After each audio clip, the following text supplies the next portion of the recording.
నమస్తే, నా పేరు సుమలత. మీరు చూస్తున్నవి మీ ఈటీవీ ఫర్ యూ కార్యక్రమాలు.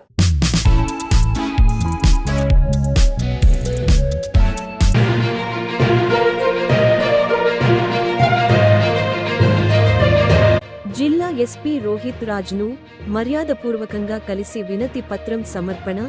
1969 ప్రత్యేక తెలంగాణ సమితి జిల్లా సంఘ సభ్యులు బుధవారం నాడు భద్రాద్రి కొత్తగూడెం జిల్లా ఎస్పీ కార్యాలయంలో 1969 ప్రత్యేక తెలంగాణ సమితి, ఆ సంఘ కార్యదర్శి కె.జి.ఎస్. మాథ్యూస్ ఆధ్వర్యంలో 1969 ప్రత్యేక సభ్యుల బృందంతో జిల్లా ఎస్పీ రోహిత్ రాజ్ని కలిసి వినతి పత్రం అందజేసి శాలువాలు, పూలదండలతో ఘనంగా సత్కరించారు. ఈ సన్మాన కార్యక్రమం అనంతరం జిల్లా ఎస్పీ రోహిత్ రాజ్ 1969 ప్రత్యేక తెలంగాణ రాష్ట్ర సాధనలో ప్రత్యేకంగా పాల్గొని కృషి చేసిన ఉద్యమకారులను ఉద్దేశించి మాట్లాడుతూ, ఆనాడు ప్రాణాలను సైతం లెక్కచేయకుండా ప్రత్యేక తెలంగాణ రాష్ట్ర సాధనలో పాల్గొనడం సంతోషంగా ఉందని, 1969 సంవత్సరంలో ప్రారంభమైన తొలి దశ పోరాటంలో పాల్గొన్న ఉద్యమకారులందరూ ఈరోజు ఎస్పీ కార్యాలయానికి రావడం, మీ అందరి చేతుల మీదుగా ఈ సన్మానం అందుకోవడం నా అదృష్టంగా భావిస్తున్నానని, దాంతోపాటుగా నాకు ఆనందంగానూ సంతోషంగానూ ఉందని, మీ అందరినీ చూస్తుంటే నా సొంత కుటుంబ సభ్యులు, మా తాత, నా తండ్రి, మా పూర్వీకుల వయస్సులో ఉన్న మా పూర్వీకులు గుర్తుకు వస్తున్నారని అన్నారు. ఈ విధంగా ఈరోజు మీ అందరినీ కలవడం నా మనసుకు ఆనందాన్ని, ఆహ్లాదాన్ని కలిగించాయని ఎస్పీ రోహిత్ రాజ్ తన అభిప్రాయం వ్యక్తం చేశారు. ప్రత్యేక తెలంగాణ రాష్ట్రం సాధించుకోవడానికి ఆనాడు మీరంతా ప్రాణాలను సైతం లెక్కచేయకుండా ఆనాడు తెలంగాణ పోరాటంలో ప్రత్యక్షంగా పాల్గొని, దీనిలో భాగంగా ఎందరో మేధావులు 60 సంవత్సరాల సుదీర్ఘ పోరాటం తర్వాత తెలంగాణ రాష్ట్రాన్ని సాధించుకోవడం జరిగిందన్నారు. ఆనాడు మీరు, మీతో పాటు మరెందరో తెలంగాణ వాదుల పోరాట ఫలితమే ఈరోజు మేము అనుభవిస్తున్న ఈ ఉన్నత ఉద్యోగ పదవులని, ఈనాడు ఈ కుర్చీకి ఉన్న పవర్ అదేనని కొనియాడారు. ఎస్పీ రోహిత్ రాజ్ కొనియాడారు. ఆంధ్ర పాలకుల కబంధహస్తాల నుండి, పాలకుల కబంధహస్తాల నుండి తెలంగాణ రాష్ట్ర విముక్తికి సహకరించిన మీరందరూ ప్రస్తుతం వృద్ధాప్య దశలోకి వచ్చారని, వృద్ధాప్యంలో ఉన్న మీరందరూ ఏదైనా ప్రభుత్వ, పోలీసు శాఖ సహకారం మీకు, మీ కుటుంబ సభ్యులకు కావాలనుకున్నా నేరుగా ఎస్పీ కార్యాలయానికి వచ్చి నన్ను కలుసుకోవచ్చని, ఉద్యమకారులకు ఎటువంటి సమస్యలు ఉన్న వాటిని తప్పకుండా ప్రభుత్వం దృష్టికి తీసుకువెళ్లే దిశలో సంబంధిత శాఖ అధికారులతో చర్చించి వారి సమస్యలను పరిష్కరించడంలో మీరిచ్చిన వినతి పత్రాలను ప్రభుత్వం దృష్టికి తీసుకువెళ్లే కోణంలో నా వంతు కృషి చేస్తానని ఎస్పీ రోహిత్ రాజ్ 1969 ప్రత్యేక తెలంగాణ రాష్ట్ర సమితి బృందానికి హామీ ఇచ్చారు. ఈ ప్రత్యేక కార్యక్రమాన్ని ఉద్దేశించి 1969 ప్రత్యేక తెలంగాణ రాష్ట్ర సమితి జిల్లా ప్రధాన కార్యదర్శి కె.జి.ఎస్. మాథ్యూస్ మాట్లాడుతూ, 1969 ఉద్యమకారుల డిమాండ్స్తో కూడిన వినతి పత్రాన్ని జిల్లా కలెక్టర్ కార్యాలయంలో సోమవారం నాడు ప్రజావాణిలో జిల్లా కలెక్టర్కు వినతి సమర్పించనున్నట్లు, ముఖ్యంగా వినతి పత్రంలో ఉన్నటువంటి అంశాలను ఎస్పీకి తెలియజేశారు. నాడు తెలంగాణ ప్రత్యేక రాష్ట్ర సాధనలో పాల్గొన్న 1969 ప్రత్యేక తెలంగాణ సాధన సమితి ఉద్యమకారులందరూ జూలై 7 తారీఖు సోమవారం నాడు కొత్తగూడెం పోస్ట్ ఆఫీస్ సెంటర్ నుంచి కలెక్టరేట్ వరకు బైక్ ర్యాలీగా వెళ్లనున్నట్లు, కొత్తగూడెం పోస్ట్ ఆఫీస్ సెంటర్ నుంచి కలెక్టరేట్ వరకు కొనసాగే ఈ ర్యాలీకి పోలీస్ శాఖ నుండి సహకరించాలని ఎస్పీ రోహిత్ రాజ్కు వినతి పత్రం అందజేశామని కోరారు. 7/6/2025 సోమవారం జరిగే ఈ బైక్ ర్యాలీలో 1969 తొలి దశ ఉద్యమకారులతో పాటుగా మలిదశ తెలంగాణ ఉద్యమ పోరాటవాదులు పాల్గొని ఈ యొక్క బైక్ ర్యాలీని జయప్రదం చేయవలసిందిగా మాథ్యూస్ ఉద్యమకారులకు పిలుపునిచ్చారు. దీంతో పాటుగా 1969 తెలంగాణ తొలిదశ ఉద్యమ పోరాటంలో పాల్గొన్న తామంతా సింగరేణి సంస్థలలో వివిధ శాఖలలో ఉద్యోగాలు చేసి సింగరేణి సంస్థ అభివృద్ధిలో భాగస్వాములమేనని గుర్తుచేశారు.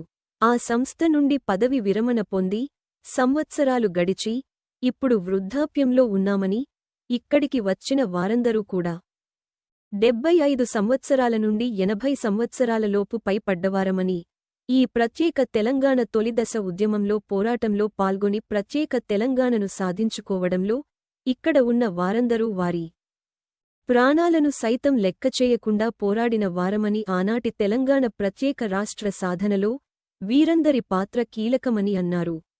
1969 ప్రత్యేక తెలంగాణ రాష్ట్ర ఏర్పడుటలో అప్పుడే ఉమ్మడి ఖమ్మం జిల్లాగా ఉన్న కొత్తగూడెంలోని శ్రీ రామచంద్ర ఆడిటోరియం ముందు జరిగిన కాల్పుల్లో బుల్లెట్ గాయాలకు అమరులైన రామచందర్, దస్తగిరిలను గుర్తుచేసుకుని నివాళులర్పించారు. 1969 ప్రత్యేక తెలంగాణ సాధన పోరాటంలో పాల్గొని బుల్లెట్టు గాయానికి గురై ఇప్పటికీ సజీవంగా ఉన్న ఒకే ఒక్కడు మదనయ్యను సైతం గుర్తుచేశారు. రానున్న రోజుల్లో ప్రత్యేక తెలంగాణ రాష్ట్రం కోసం పాటుపడిన వీరందరికీ ప్రభుత్వం నుంచి రావలసిన ప్రతి ఫలాలు వీరందరికీ అందేలా ప్రతి ఒక్కరు చివరి వరకు ఈ బృందానికి సహకరించాలని కోరారు. ఈ కార్యక్రమంలో 1969 ప్రత్యేక తెలంగాణ ఉద్యమకారుల సమితి జిల్లా ప్రధాన కార్యదర్శి కె.జి.ఎస్. మాథ్యూస్, ఎన్.డి. గౌస్, ఎన్. Mangapathi, G. Lakshminarayana, P. Veeraswamy, K. Komaraiah, P. Ramachandar, ఎన్. కామేశ్వరరావు మరియు ఆ సంఘ సభ్యులు పాల్గొన్నారు. మనకి 5 నిమిషాలు మనం కేటాయించి చాలా సంతోషం. మనం అందరం వారికి ధన్యవాదాలు చేస్తూ మేమందరం సార్ తెలంగాణ ఉద్యమంలో పోలీస్ దెబ్బలు తిన్నాం, పోలీస్ స్టేషన్ పోయినాం, అన్నింటిలో ముందు ఉన్నాం. అందులో తెలంగాణ ఉద్యమం స్టార్ట్ అయింది కొత్తగూడెంలో. ఆ రోజులో పైన దగ్గర ఉన్న మేము ఇక్కడ ఉన్నాం. అందరూ సార్ 75, 80 సంవత్సరాలు, 83 సంవత్సరాలు ఉన్నారు సార్. ఇది ఎప్పుడే కానీ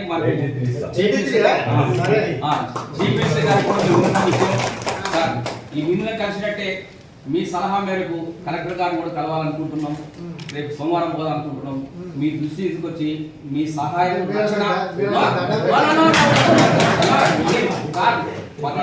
గొప్పలు భగవంతుడు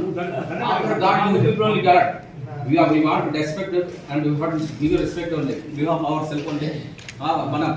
మన సమితి తరఫున అందరి తరఫున సార్ ధన్యవాదాలు చేస్తున్నాం. ఇది కేటాయించినందుకు మన అందరికి సంతోషం. మన పిల్లలకు లేదు, మన మనవళ్ళకు ఏదైనా అవసరమైనప్పుడు సార్ సహాయం చేస్తారు, మనకు అండదండగా ఉంటారని వృద్ధులను అని చెప్పి మీ సేవకులం మేము సార్, మీ సేవకులం సార్. కలెక్టర్ గారికి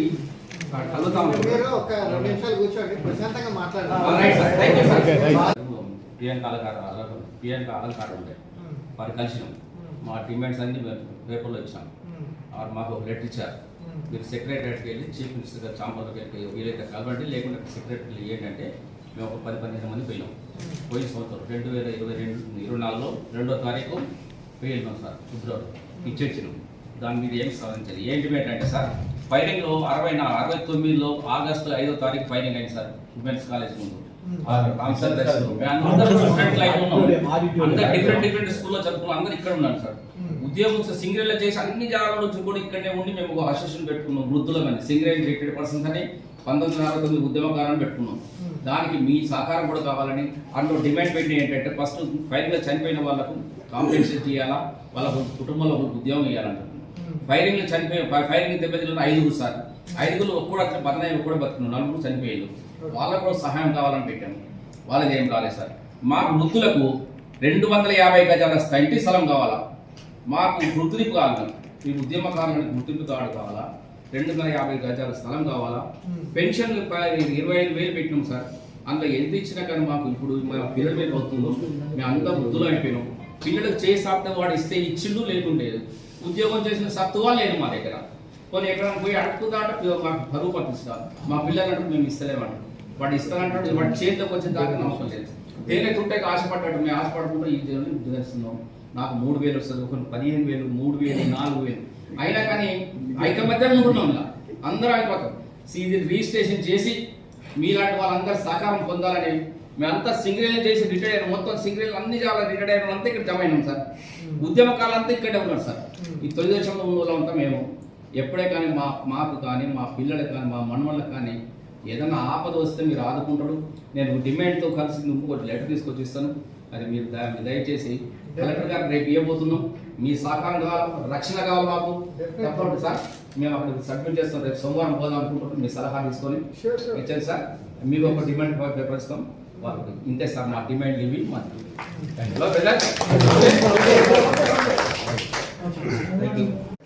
నాకు మీ అందరినీ చూస్తానే మా ఇంట్లో రిటైర్డ్ అయిన మా ఫాదర్ తాతయ్య వీళ్ళందరూ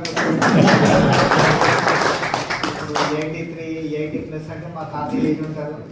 60-61 అంటే మా ఫాదర్ ఏజ్ ఉంటారు. మా ఫాదర్ కూడా రిటైర్డ్ కాబట్టి నేను ఇంకా క్లోజ్గా రిలేట్ అవ్వగలుగుతున్నాను.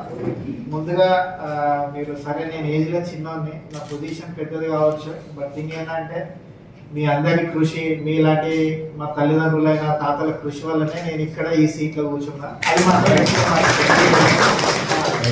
సో రిగార్డింగ్ మీరు ఏదైతే ఉన్నారో డెఫినెట్లీ ఇప్పుడు మీ డిమాండ్స్ సెక్రటేరియట్ లో ఏదైతే ఇచ్చారో మా సైడ్ నుంచి కూడా నేను ఒకసారి ఖమ్మం సిపి గారితో కూడా మాట్లాడతాను. ఎందుకంటే అప్పుడు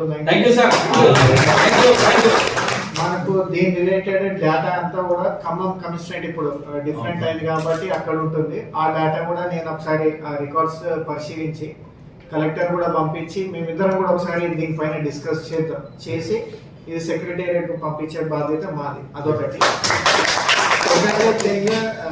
మీకు అది కాకుండా ఇప్పుడు మీకు లోకల్ ఏమైనా ఇష్యూస్ ఉన్నా కూడా మీకైనా మీ పిల్లలకైనా మన వాళ్ళకైనా ఏది ఉన్నా కూడా వన్ థింగ్, మీరు నిర్మోహమాటంగా వచ్చిన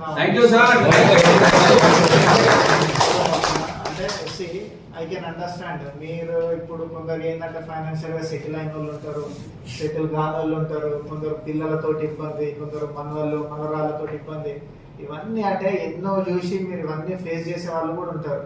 సో మిమ్మల్ని ఇబ్బంది పెట్టినామంటే అది మేము చేసుకున్న దురదృష్టం అన్నట్టు. సో అటువంటిది మీకు ఏది ఉన్నా కూడా మీరు స్టేషన్ కూడా పోన అవసరం లేదు, డైరెక్ట్ ఇక్కడికి. ఇంకొకటి కూడా ఈ ఫైనాన్షియల్ రిలేటెడ్ నేను మొన్నొకటి కలెక్టరేట్ మీటింగ్ లో కూడా మీ దాంట్లో ఎవరు వచ్చిందో నాకు తెలియదు, బట్ ఆ రోజు కూడా నేను ఒకటే చెప్పింది ఏంటంటే ఫైనాన్షియల్ రిలేటెడ్ ఏది ఉన్నా కూడా మన దగ్గరనే ఉంచుకోవాలి. ఇప్పుడు 2 లక్షలు ఉన్నాయంటే ఎవరికి ఇవ్వద్దు. ఇప్పుడు కొడుకైనా బిడ్డ అయినా మనవడైనా మనవరాడైనా ఆ 2 లక్షలు మన దగ్గరనే పెట్టుకోవాలి. ఎందుకంటే ఇవాళ రేపు హ్యూమన్ వాల్యూస్ రిలేషన్స్ కూడా అన్నీ కూడా ఈ డబ్బుల చుట్టే దిగుతాయి.